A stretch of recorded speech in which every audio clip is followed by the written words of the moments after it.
آج اسلام آباد high court نے خاتون جج زیبا چودھری کو دھمکانے کے معاملے پر توہین عدالت کیس میں عمران خان کو شو کاز نوٹس جاری کرتے ہوئے 31 اگست کو ذاتی حیثیت میں طلب کیا ہے۔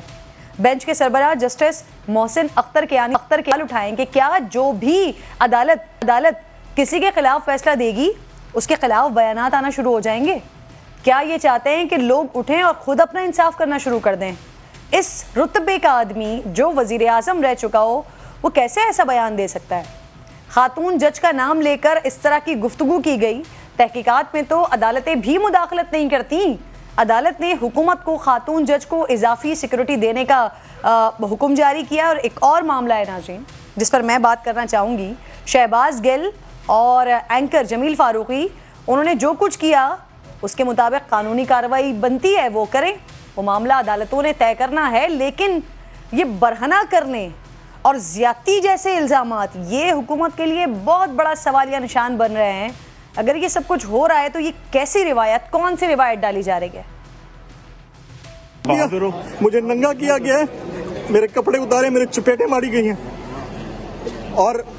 اسلام آباد پولیس نے ٹرانزٹ اس وقت میرا ریمانڈ لیا ہے کراچی سے اسلام آباد لے جانے کے لیے۔ میری فیملی کو پتہ نہیں ہے، میرے چینل کو پتہ۔ عمران خان صاحب نے بتایا، ان کی پارٹی کے دیگر لوگ بتاتے رہے کہ گل صاحب کے ساتھ جیل میں اس طرح کے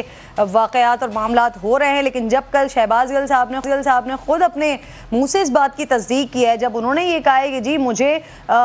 سیکشول اسالٹ کا نشانہ بنایا گیا ہے، جو خان صاحب بات کر رہے ہیں وہ درست کر رہے ہیں، تو پھر حکومت کے اوپر بہت بڑی رسپانسبلٹی آ جاتی ہے کہ جو الزامات، سنگین نوعیت کے الزامات لگائے جا رہے ہیں، جس شخص کے ساتھ زیادتی ہو رہی ہے وہ خود کہہ رہا ہے، تو پھر اس کی مکمل طور پر تحقیقات کریں، اور اگر یہ بات غلط ہے تو اس کو غلط ثابت کریں، اور اگر جس نے کیا ہے اگر یہ بات صحیح ہے تو پھر ان کے خلاف کارروائی کریں، کیونکہ یہ بہت غلیظ روایت ڈالی جا رہی ہے۔ پاکستان کی سیاست میں بہت کچھ ہو رہا ہے، لیکن اس قسم کی واہیات حرکتیں جس کے بارے میں بتایا جا رہا ہے، جو سنگین الزامات لگائے جا رہے ہیں، تو اس کے اوپر حکومت کو کارروائی کرنی پڑے گی، یا تو اپنا دامن کلیئر کرنا پڑے گا، یا پھر اگر واقعتاً اس طرح کی چیزیں ہوئی ہیں تو پھر جن لوگوں نے کیا ہے ان کے خلاف کارروائی بہت زیادہ ضروری ہے۔ ایک شہباز گل صاحب خود کنفرم کر چکے ہیں، وہ خود یہ بات کر رہے ہیں۔ جمیل فاروقی کی ویڈیوز بھی ہمارے سامنے آئی ہیں جب اسلام آباد پولیس ان کو کراچی سے اسلام آباد لے کر آ رہی ہے، جس وقت انہوں نے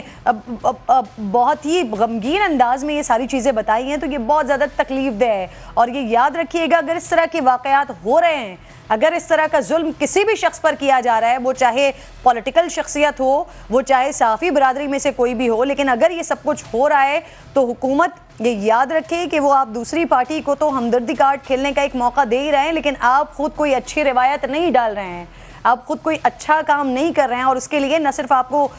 پاکستانیوں کے سامنے جواب دہ ہونا پڑے گا، بلکہ اپنے دامن کو کلیئر بھی کرنا پڑے گا، صاف بھی کرنا پڑے گا، اور ان لوگوں کو جنہوں نے یہ سب کچھ کیا ہے ان کو سزائیں بھی دینی پڑیں گی۔ لیکن ایک اور سوال پھر بڑا اہم ہو جاتا ہے، کیونکہ جس طرح سے پچھلے معاملات میں اور ان سارے معاملات میں جس طرح سے پاکستان تحریک انصاف کی جانب سے غلط بیانیاں ہوتی رہی ہیں، سوری ٹو سے مجھے یہ کہنا پڑ رہا ہے، غلط بیانیاں ہوتی رہی ہیں، تو obviously مخمسے میں چیزیں آ جاتی ہیں، کوشچن مارک ہو جاتے ہیں کہ کوئی بھی بات اگر کی جا رہی ہے تو اس کی اتھینٹسٹی کیا ہے،